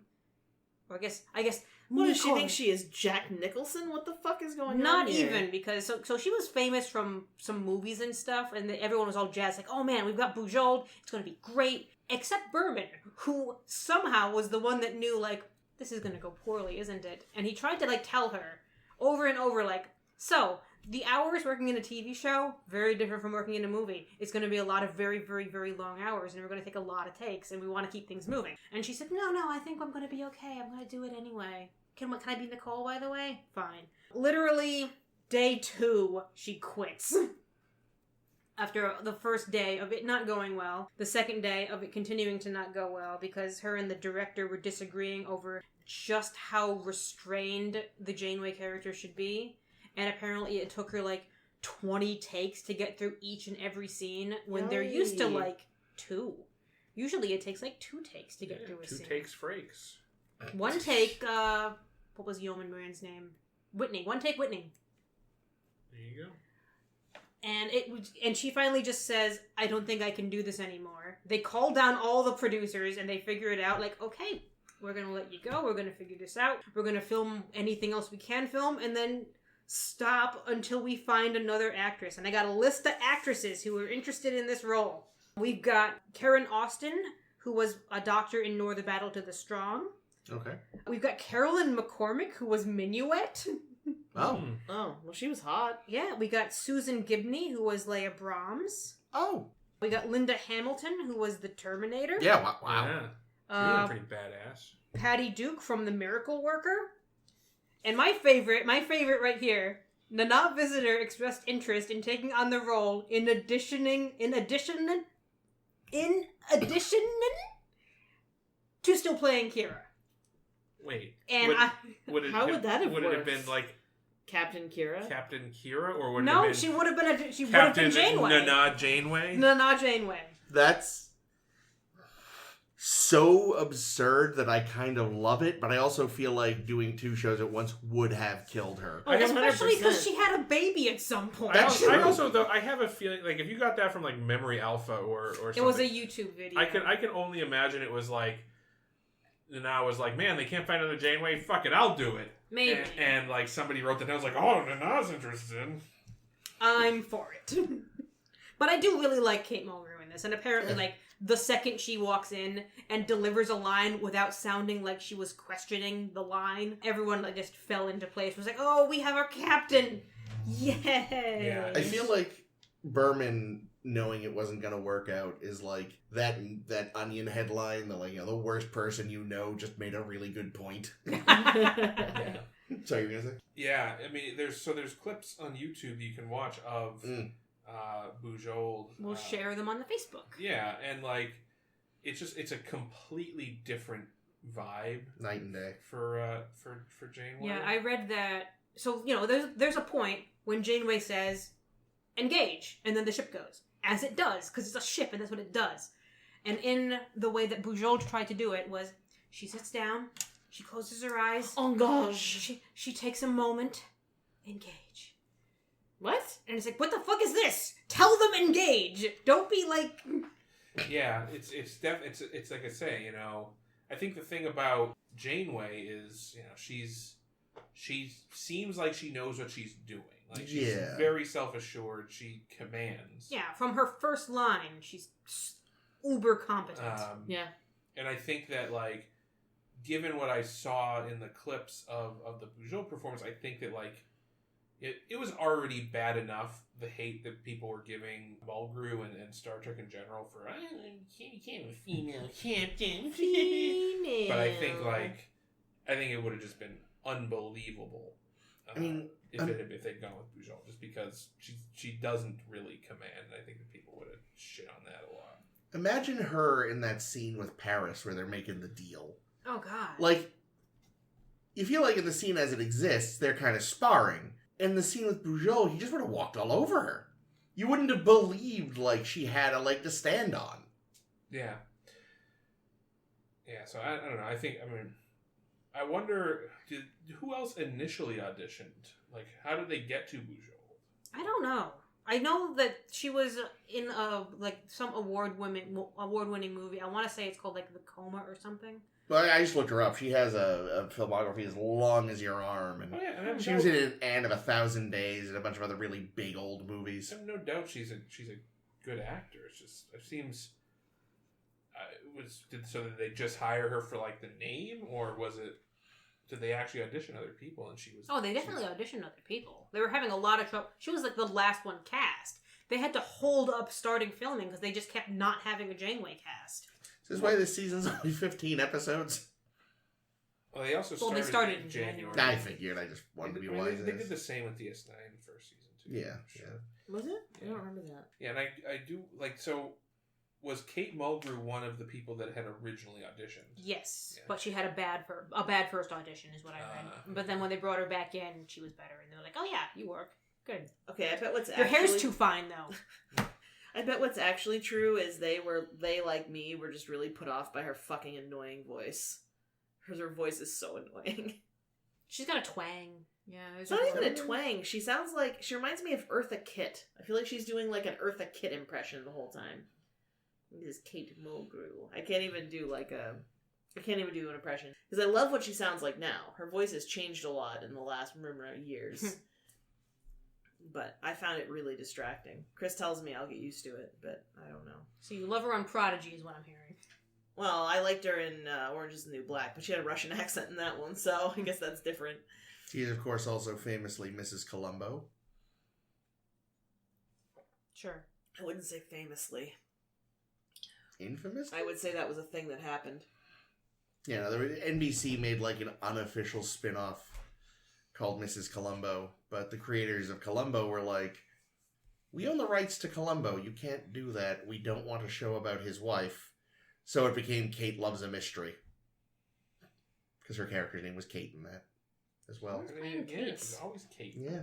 One of my favorite things about this episode was when Neelix gets onto the ship and they're showing how like obsessed with water he is, and how like complete like rags to riches he goes because he's in a bath and he's emptying water and he's fucking splashing it all over his face like an asshole. Like he goes full Scrooge McDuck, but instead of diving into like gold bullion, he's developed a drinking problem. I do find that the premise of water being the thing that nobody has. They would die. Well, yeah, A, they would die. B, they're in fucking space. There's fucking water everywhere in space. Comets are made out of water. Well, I mean, I'm sure there's miners and stuff. It feels like it's more just this particular area. maybe that's why he was going through all the trash or whatever it was he was doing. P.S. Neelix, a hoarder? A scavenger. Yeah, just Like scavenger. Ray. Yes. Force is strong with him. He will rebalance the Force after we'd already handled it 20 years ago. What was the other thing about Neelix? Oh, after he gets out of the bath and he has that terrible chest plate on. Yeah. I was like, ooh, hope we don't have to see that ever again. And then as we were out driving over today, I asked Chris, so did Tuvok see his dick? And if so, what does it look like? Because I think it's got a little mohawk. I'm so sorry. Does it have the whiskers? See, that's what I was going to say. I So I feel know like it's- his dick probably looks like a cat dick. I feel which like is really sad. In his very first scene when he's looking through the camera, he's kind of got whiskers, but they realized that was a bad idea, and they're gone before this episode. That was wasn't his over. face, that was his dick. It was a filter on that camera. I can't turn it off. I am not a cat. I wrote about the Ocampa. The Ocampa believes in turtlenecks. Extreme turtlenecks. That was weird. But like some of them were like up on the side of the face. Yeah. It was bizarre. It was very strange. bizarre costuming choice. Shitty Vulcans. Pointy ears and telepathy. They're just bad. They're kind of like cat people. They have 9 years of lives. Okay. They have to be taken care of, even though they can probably do it on their own. They have pointy ears. Use the cat box. They use the cat box. They hang around with Neelix. That's what it is. They're both cat-like species. That's why they hang out. There you go. Yeah, the whiskers. Yeah, the whiskers. Those were Kess's whiskers that were stuck to him, and he had to brush them off. Oh, no. I did kind of like his terrible fur coat. I wish he'd kept that. Like, I feel like that's a bit more like I'm a sleazy con man jacket. Oh, that found was his it in the actual wreckage. hair. They shaved him down to put him into that suit. What are you talking about? Deary dear. Do you think Harry Kim's full first name is Harcourt? I hope so. Harcourt Fenton. It is Kim. now. Harcourt! Here's a question. Comes up because of this. Whatever professor it is that keeps warning students about Ferengi at the academy. First day Nog shows up. He's like, Now let me tell you.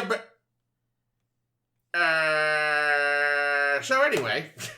Oh no! Like this fucking Starfleet permitted racism against the Ferengi. Yeah, and man. was his fucking surname Hitler? Like, what the fuck is wrong with this professor?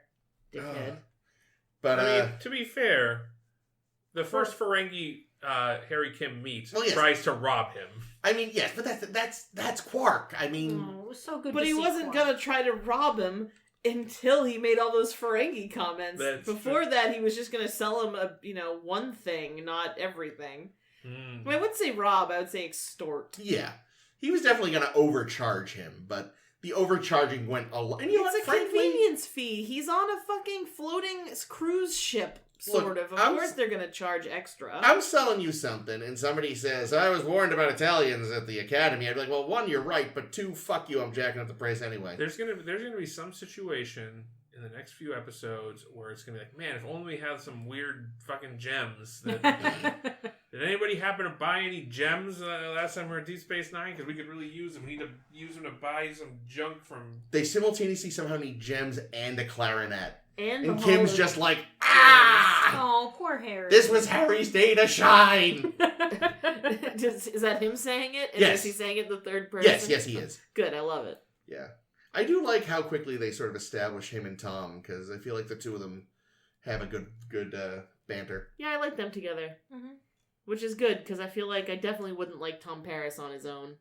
He needs a foil. Yeah. He needs a straight man. He needs someone who's going to go put it away, Tom. Oh, we haven't talked about B'Elanna Torres. Oh, yeah, she's done it. I forgot how little she's in this first episode. Doesn't do a lot. She does some Kirk Fu-like well, though. Yeah, the double chop! Yeah. Kirk Fu. Well, that's because she has... a year's academy. It's my Vulcan blood. Oh, I mean not Vulcan. My Klingon blood. Yeah, sorry, my bad. So that's an interesting thing about her. She's our. I mean, we had K'Ehleyr was a half human, half Klingon, but yeah, we have a main cast mixed Klingon human. And K'Ehleyr was way more chilled out, whereas B'Elanna is just a boiling pile of hormones. Yeah, well, so. That's another potentially problematic thing, I think, about B'Elanna. Because she's, like, Hispanic, and so they're doing, like, a fiery Latin blood thing? Is that what you're thinking? That's, like... Like, they tried to blame it on the Klingon side, but it could definitely be read as... Yeah, it's like, we have a character who's... I guess the character isn't... I mean, I guess we don't know where her father is from, but... She, the actress is Latinx. Well, and the surname certainly. Yeah, Torres. Yeah, good point. Yeah, so we're gonna like Dawson. Oh. We're gonna assume her father is Latin as well, and and she's just this hot-headed person who's cranky. It's like, well, it's either her Latin heritage. Or the fact that she's on her period. That's also a possibility. Or, I wonder if her and Cass and Janeway are going to sync up. Wow. Now, what I did read about... I would love that episode. Like, secretly. Oh, we have to shut down the ship for a week. The captain's on the rag. What I did read about the B'Elanna character, and I don't know how much they stick to this from the show Bible that they created, was that, since she's raised by her mother, who was Klingon, and her father left, they split up when she was very young, it sounds like. So the human side was absent. But she was raised on a colony that was mostly human, so she grew up basically hating her Klingon side. I don't know if this is ever going to be explored. This was just what was in the Bible, and that's where she found a lot of trouble in what is my identity? Because I hate half of myself. Because fuck my mom. Well, that's interesting. Isn't that kind of also, like, what's her name? So we were just talking about K'Ehleyr. Isn't that also sort of her? Oh, I was going to say, Troy. No, K'Ehleyr was pretty chilled out about everything. I thought she, like, sort of didn't really... She didn't like the Klingons. She thought the Klingons were, kind of backwards. They had to stick up their ass, So she decided to Worf. Fuck Worf. The most stick-up-the-ass Klingon of all. Look, I mean... Yes, he is, but also... look at him. Fuck, You're right. Yeah. Sticks up the asses.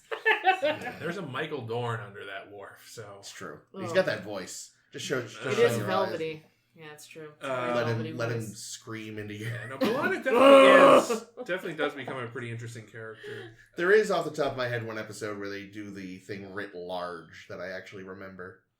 The whole, yeah. What? It's not subtle. Yeah, there's a not very subtle episode. About her sort of that heritages. one. Yeah, we'll get to that. It's fairly soon. Oh, okay. Is cool. it? It's in the first 2 seasons. Oh, wow. I didn't realize that early. Yeah. Also, I happen to notice in the opening credits, she was credited as Roxanne Biggs Dawson. Oh. Which I thought was interesting, because I'm pretty sure they were separated or divorced at this point. Roxanne Who's Biggs and Biggs? Wedge. Casey Biggs. DeMar. Fuck! What? Oh, yeah. That's right. I just saw this on Facebook. They were recently. married? They were married before either of them were involved in Star Trek. And the worst the worst thing about I seeing thought it we on talked Facebook... about this before. No. I'd forgotten if we did. Somebody in the group was like, "Is this true?" And I was like, "Could you Google it? Why are you asking the group, you fucking idiot? Like, what are you doing?" I was like seriously annoyed. Yeah, that was. I could imagine being married to DeMar. It's a good looking man. Yeah, Mhm. yeah. I think they were married in like the 80s. Wow, that's weird. I like that. So maybe we've gotten our Voyager mind blow out of the way early. Because with TNG, it was, wait, she was wearing a wig? With DS9, it was, Column? Now it's, wait, who? Yeah. Like, Torres and DeMar were, Sitting in a tree. I guess so, at some point. good for her. Divorcing. Aw. I could have sworn we talked about. Again, we very well may have. I have a memory like a sieve. I don't remember this. So. Shit. I saw it online, so I don't know if we talked about it or not. I just know I already knew it. She ends up directing a lot of episodes too. Yeah, doesn't and she does. Yeah, she even directs a lot in like Enterprise too. Yeah. One of the many cast members that does a lot. Yeah, I mean, of... it's really interesting. A lot of the cast from this show end up becoming like fairly staple like director people, and Yeah. like behind the Robert Duncan McNeil. McNeil is like a behind the camera guy now. He doesn't do a ton of acting as far as I know, but he's like Resident Alien is a show that he's Oh, that's involved right. in. We kept seeing his name and being like, "What are you doing here?" I have an important note that Jake made. Ramming speed. Ramming speed. Yeah. Our first episode, we get a ramming speed. Yep. Oh, Caitlin had an important note. Oh yeah, my important notes. This is point where It's towards the end of the episode. and they're what is it? Are they walking into the barn? I don't even remember where they were going. It's Janeway and Tuvok are like in the barn, but then the holographic emitters go down or whatever. No, they haven't gone down yet, but yeah, they're in the barn looking for the caretaker. And I don't know what prompts her to say this, but Janeway says like, "You know what to do, Mr. Tuvok." And I said Immediately. "Well, yes, Captain, but where am I going to find a brown jug or a pair of spoons?" I think my joke when she said that was he's gonna find the banjo and smash it. Like Because that's what I would do in House. Tuvok's position. Tuvok is already an excellent liar. Do an Animal House on that fucking banjo. Tuvok lies to Neelix the whole episode long, and it's kind of hilarious. But What? he's Vulcan. And he'd been lying to They Chakotay. never lie. Yeah, that's Well, true. but I feel like lying when it's your job to lie is like part of being a spy. I'm just saying though, like, I know we've said it for years, but bullshit. The only people who tell us Vulcans don't lie are Vulcans, and that's the biggest lie they tell. Yeah. Okay. So Oh, no. I brought this up in the intro, but why the fuck didn't we just set up a time bomb on the caretaker array so that we could Because- send ourselves Or an back? AI. Duplicate the EMH and make him in charge of it. Like, or just or like I'm sure Landrew. The answer is always Landrew. I'm sure somebody on Voyager would volunteer to stay behind and blow up the caretaker. Oh my god, fucking Starfleet people, those over noble assholes. Yeah, they're just like every fucking raising two hands. like it seems absurd to me that But the best thing that they could come up with for why they can't go back to the quadrant is but somebody has to blow up the caretaker array. It definitely would have been easier to just have it be, I used up all my energy. Yeah, there's no power There just left. isn't enough. I can maybe get you a quarter of the way there. But I think they really, really needed that big problem at the end to solve. Like, the big ethical dilemma, like Picard-style dilemma, and what does Janeway do? She adheres to the Prime Directive. God damn. But it's not really adhering to the Prime Directive. In fact, it's not, because the Prime Directive would be to leave well enough alone. I mean, so the problem is, like she said, they've already been brought into the situation, whether they Against like it their or will. not. She basically is facing a variation on the trolley problem. Like, I either... Kill them all! Kill them all! Like, I either leave knowing full well it's going to let these bad Klingons run roughshod, or I stay behind. Like, either way, they've been involved. The balance of power is now at least partially their responsibility. Well, no, because I disagree. Because the Caretaker was going to die whether they were there or not. Okay? Yes.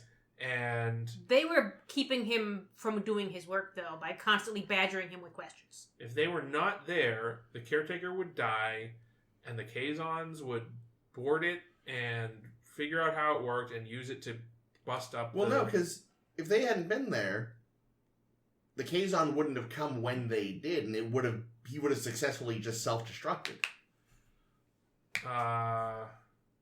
Is that true? Yeah, because the reason the self-destruct fails is because the Kazon came early. Oh, because they broke the ship. They they ran fell the into the... speed of Yeah. it. Yeah. Fair. Okay. Yeah, So- plus, when you really get down to it, the Prime Directive had already been shot to hell by those jelly bastards centuries ago. Yeah. Yeah. Well, who turn into rocks when they die? Yeah. I thought it was a turd. They're gonna put that Caretaker into the ship, so the next time they get hit with a torpedo, he can fly out. Fall on the floor. I actually... I hear we see it again. Do it. As I They joked to pay more Caitlin- respect to the corpse of the fucking rocky corpse of the Caretaker than they do to their own fucking first officer. Steady, no! My joke was, she picks it up, he's like, I'm gonna use you as a paperweight. And I rejoined with, no, she's going to use it as a dildo, because it kind of looked like a pee-pee when it was shrinking down. The other thing, too, is just, like, I swear, someone needs to give this a proper name, but, like, and not just in Star Trek, in fiction in general, timed explosives don't exist when it's inconvenient for the plot. Like, It's probably a TV trope. yeah, but it Wish needs to we be, had like, Liz here. She could tell us what it's somebody's law of timed explosives. Tim Allen's law. Sigourney Yes. Weaver's law of time. No, not Sigourney Weaver. Yeah, Sigourney Weaver? Yeah. Yeah, Sigourney Weaver. Weaver's law.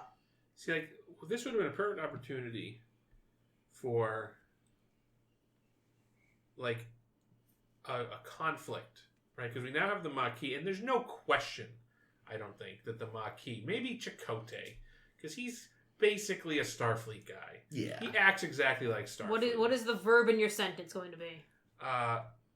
Conflict over, wait a minute, Janeway had the opportunity to send us back, and we're not doing it. Why? And then there could have a big fight about it. And that would be interesting. I was reading recently, actually, an interview with one of the producers who says to this day that, like, he never wanted... Like, he got that they had to be sort of a merged crew, but he never wanted the Maquis in uniform. Oh, it is a yeah. little weird that they're right into Starfleet uniforms. Like, he wanted there to be, like, it to be more obvious visually that there was still this division. Yeah, they have to kind of earn the uniform.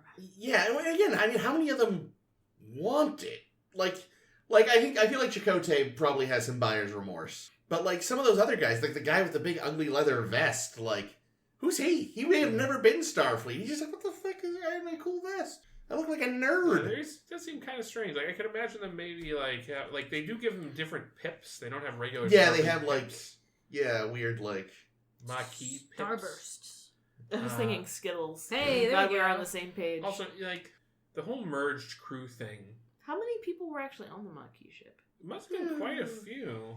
They basically replaced everybody except the doctor that died. Yeah, but only like 4 people. We only Yeah, saw that's 4 true. people that died. The 4 people that died are the 4 most important people on the ship. Seriously. Well, time Except to for the replace them with captain. some Maquis. Anyway, it's funny, Pat was saying, like, the first officer probably would have lived if he just stayed where he was and trying to run. I don't know, because the helmsman lady, she was just sitting there doing her thing. Well, that's what I said. It's like, well, yeah, the thing is, he'd been at a console. He ran because he knows consoles explode like it's their job. Oh no, did he land on her and that's what killed her? No, they do show, though. something goes off behind him and he's thrown forward. I think he cracks his head on, like, either a panel or one of the handrails. What are rails on that bridge? A lot of rails. They really need seatbelts on those ships. They really do. Oh my god, and I have to mention, like, the CGI in the Badlands was painfully bad. Yeah, well, because we've gone back in time now. Yeah, that's several true. years That's from where true. we were. I did read that eventually they're going to end up using the same CGI company that Babylon 5 uses. Oh dear. Well, that sounds bad. Yeah, I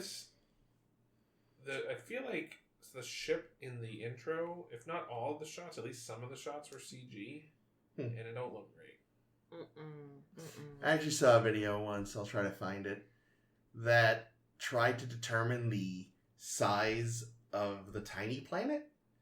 Like, there's one planet Voyager is very close to, but if you look at it, because it's close, it's like, that planet is fucking minuscule. Well, there's one shot where they're flying over the rings of a planet, Yeah. and you can see the reflection of the ship in the rings. That might be the one. And yeah, that planet would be tiny. Yeah, I'll try to find the that ship one. is like half the size of the rings, and the planet's right there. So yeah, the scale is a little odd, but maybe there is a tiny planet. I don't know. I figure planets have to be pretty big before they get rings, though. So Yeah, well, that's probably be a really interesting planet. Like, really what is wrong? dense. Maybe it's really dense. Maybe it's a black hole. Maybe it's not a planet at all. It's where Nibbler's people, Could be. that's where they dump their refuse. Just full of dark matter. 1 pound of which weighs 1,000,000 pounds or whatever the hell. Mm-hmm. One final aesthetic question. What did y'all think of the compression rifle that looked goofy as hell? Yeah, it's a little. I don't know why they don't just use the rifles they use on They other didn't shows. give us a great look at it, so... It was I don't enough remember that I was out like, that looks like a fucking toy. It's kind of got like a cobra head That's shape like, to yeah, it. like it's got like a prong at the end or something. But you know what we did like? Flashlights that weren't for jerks. That's right, I forgot about that. Fucking with a normal handle, not this fucking... I mean, I still didn't like that it had a handle. I prefer the kind that you grip that has a shaft, if you know what I mean. The flashlight style. Yeah, flashlight, exactly. Oh, I like you- one that I can stick my dick This into. is more like a utility flashlight. Yeah, but I just feel like that's awkward. I I think feel it is like, a little, but it's, again, way less awkward than... because I here's a just feel like cube. having it hang down means that you have to like kind of hold your arm up at like sort of a weird... I don't know. I feel like having it as an extension of yourself is easier. I think the comm badges should flip open and have flashlights inside. That'd be fun. Yeah. You could stick them to your forehead. There you go. I think they should flip up and go, whatever that sound is that I just did. That's not it though. The Do TOS they make a different sound? When they open the... Yeah, isn't there like a little chirp, yeah. I can't yeah, do that's it. what they should do. Should have a little gold bit on top that goes in. But they can't do that. That's where they all keep their one hit. All comm badges are a single hitter. What does that mean? Like, it's just a single, I'm probably getting this wrong because I'm not hip, but like just a little pipe that holds like a single good suck on of A marijuana. A toke? Yes. Of marijuana? A single potent toke. One toke. I don't know what the point is. Maybe some people can get high off a single toke. I don't know. It makes Oh me wow, ill listen regardless. to Mr. needs lots of marijuana to get high over here. No, it's not that. It makes Maybe me... some pussies need to take lots of tokes to get high. It interacts with my... I like maybe 6 or 7 tokes myself. No, my thing is, again, one knocks me out. It interacts with my fucking brain meds, and just I go right to sleep. Okay, I bet you the comm badges have a little suicide pill inside them, in case you're ever... Yeah, that's what I thought you meant by one hit. In case you're ever taken prisoner. That doesn't seem like the Starfleet way. I like that Jake is playing right now with the Soren character from Star Trek Generations, because it's appropriate, because the Caretaker's array was a redesign of the Amargosa Observatory. Oh. He used to work there. I thought you were about to say they considered him for the Caretaker. That'd be cool, but I don't think Would have they been did. better. We didn't see a lot of him. No, don't get me wrong. Nothing against the actor. He did fine with what he was given. But I just feel like they maybe would have given more to Malcolm McDowell, because they'd be like, oh, fuck, it's Malcolm McDowell. Nah. Whereas this guy's just weird, old, Banjo Man, jelly monster.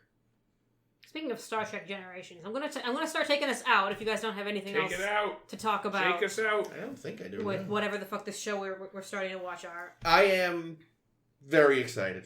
Good. Because, my God. There's a lot of potential here, and There's- I'm excited for the times when they hit it, which will be some. I'm just glad that Star Wars is over. So we're really excited about Yeah, I was gonna say, like, I've been looking forward in general anyway to reassessing it years later as an adult. Because again, one issue I had was just as a kid, I didn't like the whole premise of Lost in Space. So I was going in just already so, like, it was already on the back foot. But now it's like, you know, it's years later, I know that's the premise. I'm going in ready for it. But yes, also, after the fucking nightmare that was the goddamn prequels. Yeah. See, I like the Lost in Space. I feel like the missed opportunity is that it basically, and we'll see, you know, we'll evaluate, but my recollection is that it basically is a TNG style show. Yeah, they don't take as much advantage of it as they could have. There are an absolute shit ton of two-parters in this show. That's it's going to destroy our schedule. Oh dear. We'll see how much this gets impacted, just because I have so many two-parters like checked in my list. We'll have to figure out if we can cram this in another episode, or if it really deserves its own episode, or what. Oh dearie dear. I'm just excited because it's already better than I expected, which makes me feel like sort of hopeful. And Neelix is your favorite character so far. No, not my favorite. Who's your favorite so far? I guess it is Neelix. I'm enjoying Paris so far, which I forgot that he is an actually interesting character. I like Harry Kim too. He's just really cute. Yeah, Kim is just like, you just go, oh, Kim, you poor boy. We torture you. Are not ready for this. We torture the fuck out of you. I feel your first You're round. gonna be an ensign forever. I feel like he's kind of, I mean, I could be wrong, but I feel like he's sort of this series O'Brien. Yeah. Like, if we've got to fuck with somebody, we're gonna fuck with Harry. Yeah, no, that's accurate. I'm weirdly into this. And then I forgot, like, I don't know if they cool off with this, but I forgot how much, like, movie-era Kirk energy they give Paris. Like, not original Kirk Drift Kirk. It's like, I'm going to smooth talk everybody, especially the ladies. And the casual racism.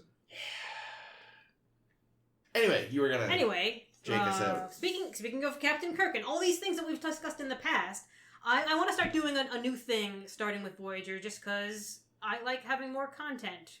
And it'll be things to put on the Tumblr blog. Go check out the Tumblr blog. What I'm about to talk about is going to be up there. So I arranged a little game for us.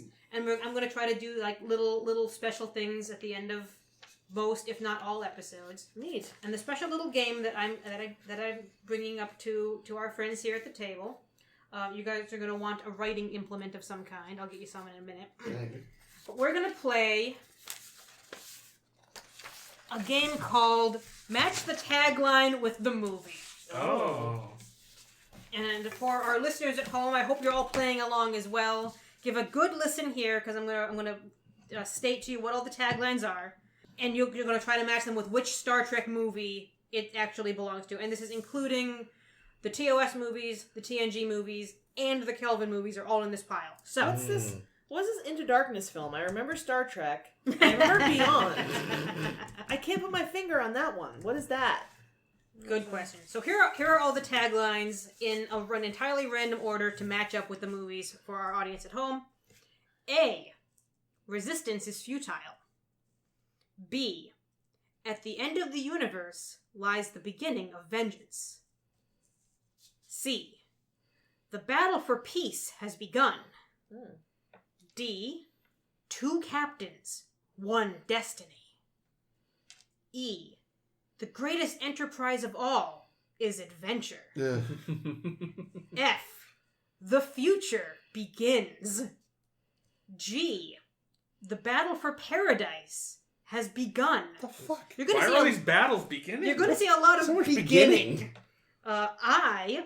The human adventure is just beginning. That was A. ... I. A generation's final journey begins. J. Beyond the darkness lies greatness. K. A catastrophe in the future can only be averted by a journey into Earth's past. L. No ship, no crew. The frontier pushes back. And M. A dying planet, a fight for life.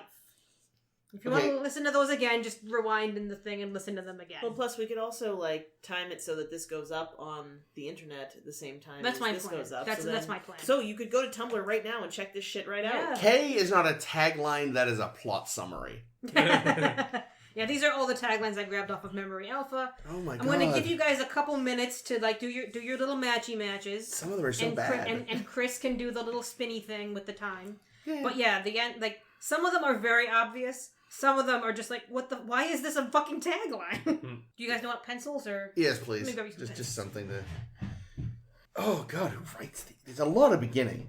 Yeah, a lot of beginning. Beginning of vengeance. Nothing seems to ever be beginning of the ending. Battle of Peace. Future. Battle for Paradise. The Adventure. All right. Pencils down, everyone. Now, part B of this little game that I'm doing, because I think it's going to be hilarious. Oh no, part B. Before I tell you which movie is which, what I want you guys to do is tell me, or write down on your sheets and put your name at the top or something. Tell me, not even knowing which movie this is for, what's your favorite tagline and what's your least favorite tagline for just what could be any movie, because you don't know what they are yet. Because I know what my least favorite is. Of these? Yeah, of any of the taglines on this list. Oh, we have to write down our favorites? Yeah, write down which one your favorite is. Write down, or we can discuss too. But I want you to pick them on your own. Which one is my favorite? I didn't pick my favorite. Shit. Not any of the beginnings. There's too many beginnings. Far too many. Who wants to tell us? Do you guys want to hear the answers first, or do you want to talk about your least and bests first? Let's Your choice. least and best first, I think, because Really? yeah, because we don't technically know. Oh yeah, that's true. That's true. I mean, I know which one of mine is, but I the know other exactly one I two of genuinely them. don't know. Well, you started it, so Yeah, let me start it off because I know my least favorite because it's just such an awful tagline because it's just so vague and absurd, and that's the greatest enterprise of all is adventure. Is just such a bad tagline because it's just so stroking itself off. yeah, it's fucking terrible, and also my least favorite. All yours too. It's trash, and which is why, as I will have cut this, but while I was picking them, I said I don't know if this actually goes with this movie, but it's certainly the tagline it deserves. And I think my favorite, just because it conveys something, is no ship, no crew, the frontier pushes back, because you kind of get what the movie might be about. So those are that just based on the lines on the page. I don't even remember which one L is. Those are my tops and bottoms of L, I'm taglines. pretty sure I got right. Who wants to go next? Chris has already told us his least, so what's your favorite? So I should say outright I hate all of them. Taglines are inherently Stupid. one of the dumbest things Hollywood ever thought up. Oh, Star Trek specifically is so bad. Yeah. But I think of all of them, like, the one that makes me die inside the least is B. B, at the end of the universe lies the beginning of vengeance. Yeah. Really? Whoa. That was my favorite too. Because But I'm sure I'm being persuaded by the fact I just that think I that know one's it's a so good movie. Maybe it's because I know what the movie it's is so, tied I know to. it's on the nose, but then again, like, to an extent, so is L, because I think they also actually say part of the tagline in the movie. Oh, no, Which do they? Oh, shit. Is something I really can't cotton. I don't remember the movie. Can't so. cotton? I don't think I'm using that verb right. Are you Tolerate. Let's go with tolerate. spending too much time with Old The Man thi- River in the first episode of Voyager, I think buddy? so. Like, I think, if not for the fact that I remember they say it in the movie, Ames, I would have been with you. Oh, rats. But because I know they say it in the movie, I'm like, fuck that. Mm. So, Jakob? So for me, for my It's pronounced Wacom. that's true. Quinoa. For my least favorite, Jollum. I said number K. A catastrophe in the Oh. future can only be averted by a journey into Yes. Earth's past. The plot summary. Because There's an alternate tagline for this movie that's even fucking longer and more descriptive. And it's really, it should just be Star Trek, the one with the whales. That would have been a great tagline. Yeah, seriously. That is its tagline. Or just double dumbass on you. Yes! Um, That should be the tagline for Lower Decks. yeah, because although it's one of my favorite They'd movies, love it. it is my least favorite tagline. Oh, that's fucking abysmal, And, yeah. So for my favorite, I'm going to go with H. the human adventure is just beginning. Yeah, that's not bad. I just feel like it's very Star Trek-y. I feel it's a very Star Trek-y title. I think if not for the fact that I was looking at it in a list and saw how many times these motherfuckers use the word begin, I would have liked it more. And again, I think, of course, that's the original one. That's the one that began it. Right. So I mean, I get it, but it's like, Oh, good. That means I got that one right, too. My favorite was At the End of the Universe Lies the Beginning of Vengeance. And my least favorite was A Catastrophe in the Future Can Only Be Averted by a Journey into Earth's Past. Yeah. Because, like you said, K is like a full-ass synopsis, and that's not what a tagline's supposed to be. It's supposed to be something short and sweet. Though I guess, at the same time, At the End of the Universe Lies the Beginning of Vengeance is kind of long and wordy. But it's also not a summary of the film. no. At the End of the Universe Lies the Beginning of Vengeance, which is a dish best served cold. Really, what is it? At the end of the universe lies Khan. At the end of the universe, where no one can hear you scream, lies the beginning of vengeance, which is a dish best served warm or something. Whatever. Sorry. I don't know. There was a guy from Space Seed, and we're coming back to him. Honestly, the I know. title of that film is a summary of the film. True. I feel like it's just like, it's also just wrong. It's on a fucking shitty backwater lies the beginning of vengeance. This is City Alpha 5! All right, so you guys want? I'm sure you guys want to hear how right you were. You grade yourselves. I don't care if you lie. We're gonna fucking better not lie. Everybody better tell the goddamn truth. All right. I care, okay? Starting with A. Resistance is futile. It's got to be First Contact. That's insurrection. Nope. First contact. Duh. Yeah, got it right. It was a Yeah. joke. I knew that one. I'm a Pretty- winner. It seems like you all know B. At the end of the universe lies the beginning of vengeance. Is the wrath of Khan. Nice. Got it. The battle for peace has begun. Is the undiscovered country. Yeah! Yes. Yeah, got it. D. Two captains, one destiny. 2 girls, 1 cup. Our good friend Kirk in Generations. Got that one. Yeah. I also liked in whatever episode we just watched, there was a lot of almost getting crushed by a bridge, Yeah. True. like Kirk. E. The greatest enterprise of all is adventure. Ugh. The final frontier. Yes! Of course it Nice. is. Yes, that is the tagline that fucking movie Because deserved. he probably wrote it. Probably. Shatner probably fucking wrote it. He's like, you know what I was thinking? This sounds pretty clever. The greatest enterprise of all There was a writer's strike on. is adventure. F. The future begins. Is Star Trek 2009. Yeah! Caitlin is rocking this shit. Sorry. G. The battle for paradise has begun. Is insurrection. Yep. Got it. You guys are excellent at this. H. The human adventure is just beginning. Is the motion picture. Mm-hmm. I. A generation's final journey begins. Is Nemesis. Yeah. Mm-hmm. J. Beyond the darkness lies greatness. Is Into Darkness. Duh. We have to go into the darkness to get to the greatness, clearly. Well, you can't go backwards to go forwards. You have to go through the I mean, darkness. really, that into tagline the is darkness just to get through referring to darkness. Star Trek Beyond. Yeah. Yeah, sorry, the next movie will be better. That's a good call. That's actually really good. And I honestly did like the film Beyond, so... K. A catastrophe in the future can only be the voyage home. Yeah. The Search for Spock. No ship, no crew. The frontier pushes back. No is motor beyond. car. Not a The single luxury. Yeah, no, what Idris Elba actually says, the Oh. frontier pushes back at some point.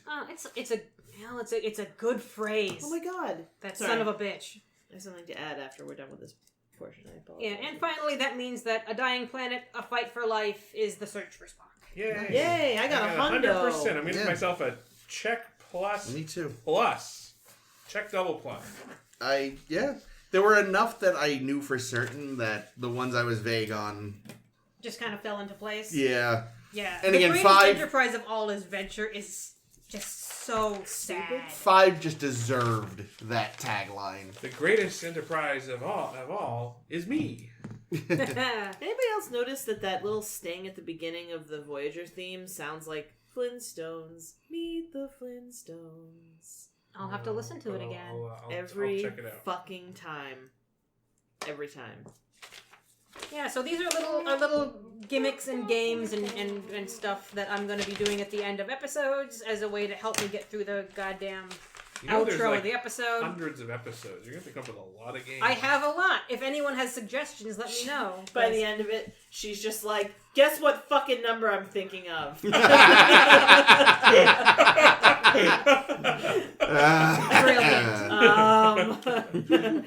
If you were Betazoids, you could figure it out. The number she's thinking of is 60. That's the number of years she would get in prison for fucking murdering us all and being free from this podcast. I don't know. I feel like she could totally present the raw recordings as defense. And it's I like, don't you know have what? the raw recordings. Yeah, Chris You have the raw destroyed- recordings. Yeah, but the evidence. police could find it, and there's a hard drive in my room. Oh, they deserved it, and here's why. Yeah, just play the raws, and they could be like, they'd like get No court would ever convict you. they'd get 20 minutes into like the first episode and be like, let her go. She lived with one of them. Holy shit, let her go and give her some money. Anyway, Well, we're gonna keep having fun with Voyager for the next several years or something. 2-ish. They're 2.5. gonna. It'll take that long to get us out of the Delta Quadrant because we're gonna speed it up like you do. Next week we are covering more Voyager episodes. Woo! Who'd have thunk? We're gonna be covering an episode called Parallax and an episode called Time and Again. Very exciting stuff. In the meantime, you can also be listening to anything that we've also released before. We've released all the TOS, the TNG, the Deep Space Nine. We had a whole bunch of other games and stuff we played. Doing Firefly. We just covered a bunch of Star Wars. We've got lots of material out there. Check it out on SoundCloud. That is soundcloud.com/A Star to Steer Her By. You can also find us on Apple, Google, Stitcher, another one. TikTok. Twitch? Is that a thing? Oh, I finally set up our MySpace page. I don't know how MySpace works, though, so... Wait, what? MySpace? Literally? I've been threatening to make a MySpace page for years. The day Facebook and all its associated acts went down, I started our MySpace page. Are you kidding me? Nope. That's hilarious. We have to check this out. There's like 3 posts. It's me basically going, am I doing this right? Yay! I meant to tell you. Oh, that's Insta? excellent. Do The you have good news Insta? is Jake actually knows what... No, we don't have Insta. We don't take pictures. We're a podcast. We could take pictures of the sounds. Twitter and Woof. Tumblr. We could just put up pictures of the cats Put constantly. up a screenshot of that of Audacity. Yeah, whenever Chris clips, take a picture. Guess what episode this is? That's What is it? brilliant. SSHB podcast? And then match it up, and I'll tell you which ones are right. Speaking of matching up things up when they're right, wow, that was a fucking sentence that came out of my mouth. This game that we played tonight is up on our Tumblr. Our Tumblr is Tumblr/SSHB podcast. We occasionally... Probably not. Is it actually? It might Yes, be. it is. Oh, okay. Never mind. Yes, definitely. You can also get there from A Star to Steer Her By... No, Christ. What is it? SSHBpodcast.com. Yep. Sounds right. Yep, we barely use our Twitter, but it exists, because Twitter is the fucking worst. Oh, it's a pit. Is it worse than Facebook? Because that's where we're actually pretty active. Check us out on Facebook. Search for A Star to Steer Her By. That's what I've got this week. Get your banjos out, because this has been Ames. This has been Caitlin. This has been Jake. And this is always Chris. Oh no, I didn't come up with a tagline! Wait, there's some here. The greatest enterprise of all is adventure. It was an intrepid romp. Was it? Crickets. Cut the episode.